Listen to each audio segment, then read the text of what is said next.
All right, so here's the topic for today. We're going to be talking about getting our e-bike set up for hunting, and is this the ultimate setup? We're going to go over each and every mod in this video, so let's get to the video.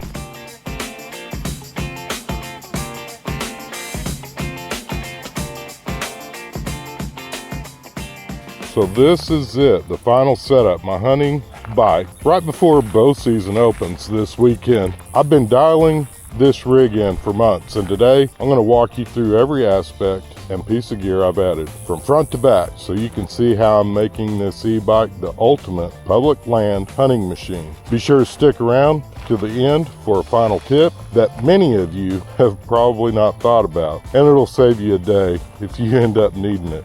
Sheesh. Be sure you carry an extra one. Up front, you'll notice I've got a leather padded cover on the rack. This isn't just for looks. This is where my hunting bow rides. I strap it down tight with rock straps so it's secure. But there's a cool part. If you end up dumping the bike, these straps have a little bit of give to them, so you shouldn't break your bow. They're quick to deploy and quick to stow. That's the one thing I really like about this. I started out with a different set that's actually made to hold a bow or a gun, and they were just too problematic for me.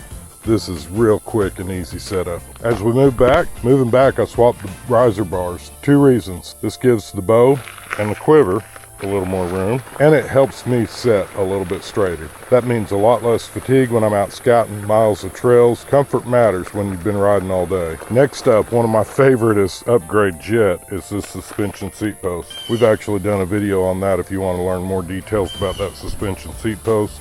That truly is a game changer. It smooths out the rough patches and honestly makes the bike ride like a completely different machine. If you're riding off-road, this is a must-have. Creature comfort. On the back rack, I've got the Rambo saddlebags. Yes, they're still on sale. The left side over here has all my toolbox and that type of stuff mounted in it. And then if we come over here on the right side, it's got all my cleaning and processing kit for field dressing and quartering out game. Here's the strategy. 1 quarter in each saddlebag, tie down the rest using the top bag, which is actually right there. I've got Ziplocs and other processing materials inside that smashed bag. My hunting backpack is either going to be worn out of the field or strapped on top with more rock straps. And then on the very back, you can see we've got this machete. I mounted the machete with a leather sheath I made myself. That's not just for clearing trails, it's also handy around camp for firewood, snagging some hickory while you're out in the field for cooking, and it stays on the bike year round because you never know when you'll need a good machete. Down low, you'll see another derailleur guard and my own DIY Kydex brush guard. I made this specifically for the tall grass, and since I put it on it, I haven't had a single problem. Sometimes the handmade stuff ends up being the best upgrades.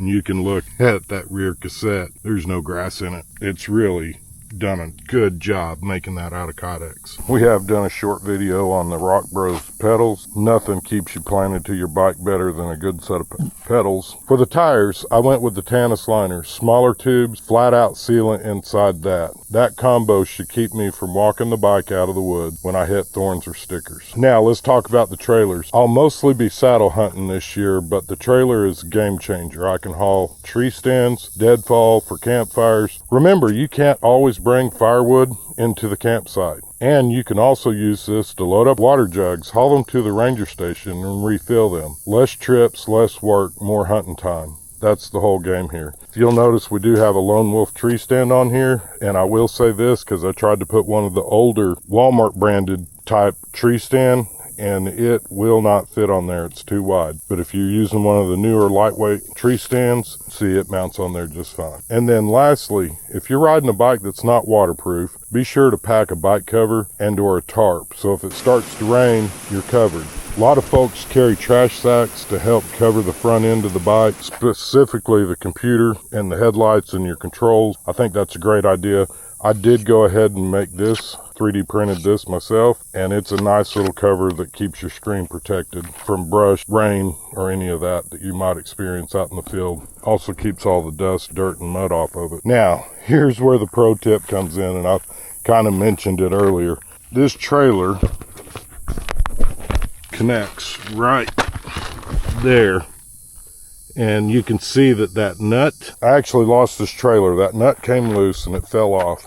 So two things. You might consider putting some blue Loctite on that. What we ended up doing is this bike ships with two of them nuts. So I was able to rob one from this other side, put it over there, get the trailer reattached. Came in handy having the tools, but carry an extra nut just in case yours falls off. Maybe even what I did is I got the nylon nut, that locking nut, put it on there, and then it wouldn't hurt to maybe even put some blue thread locker or something like that on it as well. It'd be a good time to go ahead and show you what we've got going on here. This is my backpack. Now, granted, most of the time that I'm hunting public, I'll be wearing a saddle, so the backpack has got 2 climbing sticks for early season, 3 towards the end of, November-ish, whatever. But early season, I'm always running just 2. Generally, that'll get me about 8-9 foot up in the air. And you can see all the brush in the trees, a good example as to why. But that's that pack. In this pack, we should have, our game cleaning stuff. So, hypothetically, we get us a deer, back strap and all that will go in that bag, get the hindquarters in that. On both sides, both of those have miscellaneous stuff in them. This side over here, we've got tools, that type of stuff. This side over here, it's got tarps and that kind of stuff. But carrying around a couple of, from this point on, I'll be carrying around like an old Walmart sack, something like that. It'd be a lot easier to pick up other people's trash, because this is going to be difficult to get all this in here. I appreciate whoever mowed this with their brush hog. That's all the beer cans you see right there. And think that'll ride there? I think so. Let's put it back where it was though. Alright. I'll kind of tilt this bag on the side.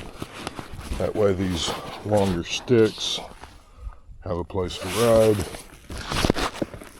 Rock straps are your friend when you're out in the woods.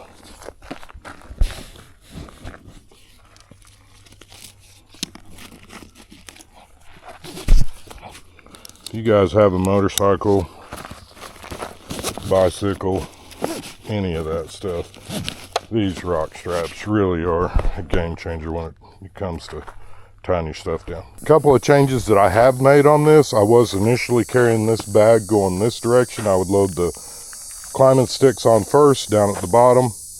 This leather sheath pretty much covers the entire rack so that I'm not scratching it up with the climbing sticks. But I actually almost lost my bag. It came off. The rock straps held it on to keep it from falling completely off. So what I've done since then, as you can see, I've got this going sideways. These sticks are not much wider than the width of my bow. So if the width of my bow will get between the trees, these should follow behind. Same deal on that. If you come back here, pretty much if the front end of the bike goes through, this little trailer should fit as well. By the time you have the bow sticking out a little bit, the climbing stick sticking out a little bit, it should clear for the trailer. So that's the final hunting bike setup for this season, front to back. This rig is ready for whitetails. Our bow season's already opened. I was hoping to get this video out for you guys last week. It did not happen. So our bow season has already started. There she goes. Stick around because I'll bring you more hunting tips, from camera placement to scouting new ground and showing you how to continue to find success on public land. Drop a comment down below and tell me, what is your ultimate hunting bike setup? If you like this kind of content, follow the lead of our newest subscribers, Dan Baker, Carl Meyer, Geraldo Rodriguez, Sean Leverone, and Bob Magyar. Or Magyar. I'm sorry, sir. I'm a horrible reader. Anyways, follow their lead. Don't forget to subscribe so you don't miss out on what's coming next. I hope you all have a blessed week, and let's get outside and make something happen.